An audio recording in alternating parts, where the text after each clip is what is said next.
Hi guys, welcome back to our channel. ముందుగా మన channel అయితే సబ్స్క్రైబ్ చేసుకొని వీడియోని అయితే లైక్ చేసేయండి. సో నేనైతే ఈరోజు ఫిష్ కర్రీ చేశాను. చాలా డేస్ అవుతుంది ఫిష్ తిని. ఈ ఫిష్ని అయితే వంజరం ఫిష్ అంటారు. దీని కాస్ట్ వచ్చేసి 100 రూపీస్ పడింది. 5 పీసెస్ అయితే వచ్చాయి.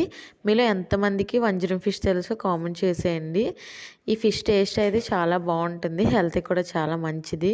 మీలో ఎంతమందికి ఇలా ఫిష్ హెడ్ అంటే ఇష్టమో కామెంట్ చేయండి. నాకైతే చాలా ఇష్టం ఫిష్ హెడ్. వేడివేడి అన్నంలో అలా ఫిష్ కర్రీ కలుపుకొని తింటే సూపర్గా ఉంది. ఎప్పుడు ఫిష్ కర్రీకి స్పైసీనెస్ అనేది ఎక్కువ ఉండాలి, అప్పుడే టేస్ట్ అయితే బాగుంటుంది. నేనైతే చాలా స్పైసీగా చేస్తాను ఫిష్ కర్రీ కానీ చికెన్ కర్రీ కానీ. సో నేనైతే ఫుడ్ని చాలా బాగా ఎంజాయ్ చేశాను.